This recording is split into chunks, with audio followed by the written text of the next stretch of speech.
ये green house है। ये ग्रीन हाउस जो है बेसिकली अगर आप नर्सरी, जो प्लांट्स की नर्सरी अगर होती है वहाँ पे आपको देखने को मिलेंगे ऐसे घर। इसको ग्रीन हाउस या ग्लास हाउस भी कहते हैं। ग्रीन हाउस जनरली आपको प्लेन एरियाज में देखने को मिल जाएंगे। ग्लास हाउस वगैरह आपको बेसिकली पहाड़ी एरियाज में या ऐसे लोगों के घर देखने को मिल जाएंगे जो बेसिकली बड़े बड़े बंगलो बना रखे हैं, जिन्होंने बड़े बड़े फार्म हाउसेज बना रखे हैं, तो वहाँ पे ग्लास हाउस भी देखने को मिल जाएंगे। अब ये फंक्शन कैसे करता है बेसिकली, तो यस, तो जो ग्रीन हाउस होता है ये प्लांट्स की नर्सरी में, या आपको जो माउंटेनस एरियाज में जो लोग रहते हैं वहाँ पे भी वो ग्लास का हाउस बनाते हैं, शीशे का घर ऐसा बनाते हैं, एक सेक्शन अपने बंगले के किसी कॉर्नर में बना देते हैं। ये कई मूवीज में आपने ऐसा देखा भी होगा जहाँ पे खास तौर पे हिमाचल या शिमला के आसपास के रीजन की शूटिंग वगैरह हुई हो। तो खैर ये फंक्शन कैसे करता है, तो ये जो ग्रीन हाउस होता है ये बेसिकली जो सन की तरफ से जो रेडिएशंस आती है उसके लिए ट्रांसपेरेंट होता है। यानी कि सन की तरफ से जो सूरज की जो किरणें आ रही है उनको तो आने देगा अपने अंदर, लेकिन बाद में जो अर्थ ने जो ये रेडिएशंस को एब्जॉर्ब किया है, रात में अर्थ उसी को वापस रिलीज करती है। इनको हम टेरेस्ट्रियल रेडिएशंस कहते हैं, या इसको हम पार्थिव विकिरण कहते हैं। इसको हम क्या कहते हैं? पार्थिव विकिरण कहते हैं या टेरेस्ट्रियल रेडिएशंस कहते हैं।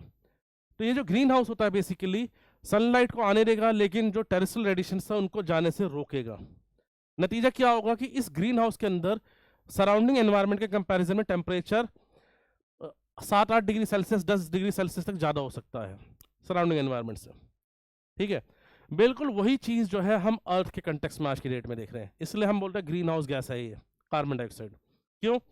तो ये बेसिकली सनलाइट हमारी अर्थ की तरफ आ रही है, उसके लिए ये ग्रीन हाउस गैसेस ट्रांसपेरेंट होती हैं, उनको ये आने देंगी। लेकिन हमारी अर्थ जो रात में रेडिएशंस को रिलीज करेगी उसको ये रोकेगी, उसके लिए ये अवरोध उत्पन्न करेगी। तो ये रेडिएशंस यहाँ पे ट्रैप हो जाएंगी, जिससे हमारी अर्थ का एक एवरेज टेम्परेचर मेंटेन रहेगा। तो वहां तक तो जरूरी है, लेकिन अगर इसकी कॉन्सेंट्रेशन कम हो गई हमारी एटमॉस्फेयर में, तो यही अर्थ जो है एक बर्फ के गोले में कन्वर्ट हो जाएगी। अगर ये ग्रीन हाउसेस कम हो गई हमारे गैस, ये ग्रीन हाउस गैसेस कम हो गई हमारे एटमॉस्फेयर में, तो हमारी अर्थ क्या है? एक बर्फ के गोले में कन्वर्ट हो जाएगी। और अगर ज्यादा हो गई तो इस तरह से ये पूरे एक आग के गोले में कन्वर्ट हो जाएगी, टेम्परेचर बढ़ना स्टार्ट हो जाएगा। यहाँ बात समझ की नहीं, चीज है सबको। अब होता क्या है कि प्रेजेंट सिनेरियो में अगर हम देखेंगे तो जो ग्रीन हाउस गैसेज है इनका कॉन्सेंट्रेशन हमारे एटमॉस्फेयर में इंक्रीज हुआ है। अगर आपसे 15 साल पहले तक की जो बुक्स जो छपी हुई थी ज्योग्राफी की, उनमें आप देखोगे तो लिखा होगा कार्बन डाइऑक्साइड का कॉन्सेंट्रेशन है 0.03%, लेकिन अब लिखा होगा 0.04%। कि 2018 में खुद जो है जो क्लाइमेटोलॉजिस्ट उन्होंने क्लेम किया, उन्होंने प्रूव किया कि अब कॉन्सेंट्रेशन इंक्रीज हो गया इस ग्रीन हाउस गैसेस का, ये कार्बन डाइऑक्साइड का हमारे एटमॉस्फेयर में। ग्रीन हाउस गैसेस में सिर्फ कार्बन डाइऑक्साइड ही नहीं होगी, इसके अंदर और भी से कई गैसेस होती हैं। मीथेन हो गई, वाटर वेपर्स हो गए, एटमॉस्फेरिक ओजोन, यानी जो ट्रोपोस्फेरिक ओजोन बेसिकली जो हमारी सतह के आसपास जो ओजोन मिल रही है, ये सब ग्रीन हाउस गैसेस की कैटेगरी में आ जाएंगी। ठीक है, खैर अब जो है ये ग्रीन हाउस गैसेस का कॉन्सेंट्रेशन इंक्रीज कैसे हो रहा है हमारी अर्थ में, ये कॉन्सेंट्रेशन लगातार बढ़ क्यों रहा है? ये बढ़ने के पीछे इसका कारण है, ये बढ़ने का कारण ये सारी गैसेस हैं यहाँ पर, जैसे कि carbon dioxide, ozone, methane, water vapour और नाइट्रोजन ऑक्साइड्स। ये सब क्या ग्रीन हाउस गैसेस है, मेजर ग्रीन हाउस गैसेस हैं ये, और इनका कॉन्सेंट्रेशन लगातार हमारे उसमें हमारी अर्थ पे इंक्रीज हो रहा है एटमॉस्फेयर में। क्यों इंक्रीज हो रहा है? तो इसके पीछे कई सारे रीजन है, जैसे कि फॉरेस्ट फायर प्लस डिफॉरेस्टेशन। इसके डिफॉरेस्टेशन से क्या होगा कि जो प्लांट्स जो इन कार्बन डाइऑक्साइड को या इन ग्रीन हाउस गैसेस को कईयों को एब्जॉर्ब कर सकता था, वो अब नहीं कर पाएगा। ठीक है, साथ के साथ जो है इंडस्ट्रियल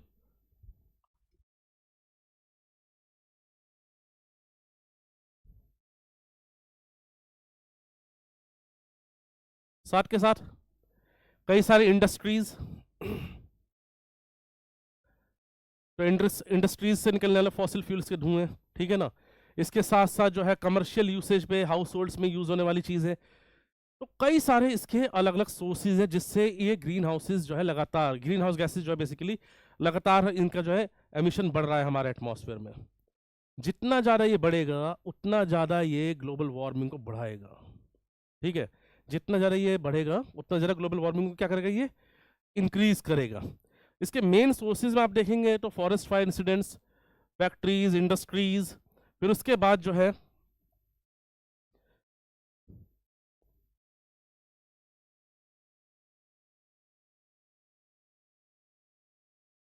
यस, तो factories, industries, agriculture, transport, human settlements, ये सब मेन सोर्सेज हैं, मेजर सोर्सेज हैं जिससे ग्रीन हाउस गैसेज अलग अलग फॉर्म में क्या हो रहे हैं, इंक्रीज हो रहे हैं। परसेंटेज वाइज देखेंगे तो बिल्डिंग्स, फिर इसके बाद जो है others, transport sector, agriculture, forestry, energy, industry, ये इन ग्रीन हाउस गैसेज के एमिशन के मेन कंट्रीब्यूटर्स हैं।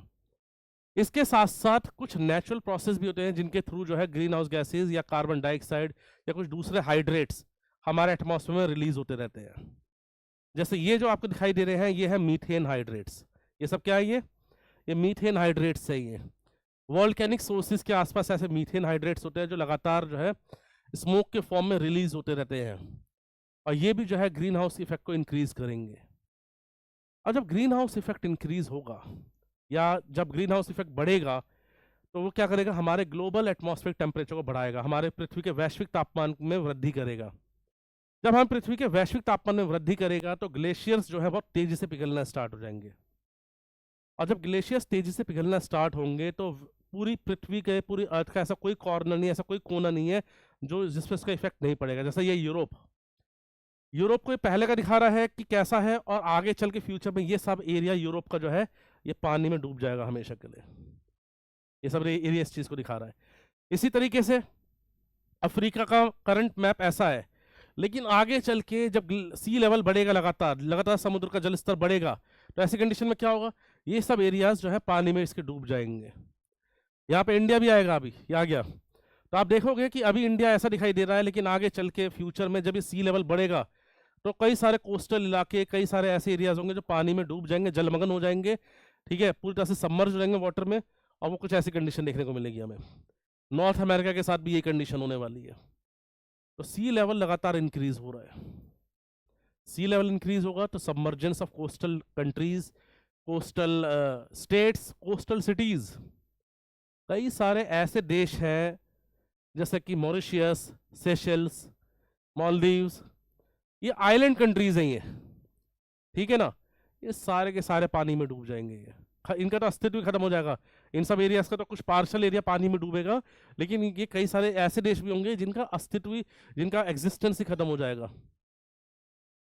ये बात समझ आ रही है कि नहीं आ रही है? एंटार्क्टिका का रीजन, ये कंडीशन होगी उसकी। यहां तक सबको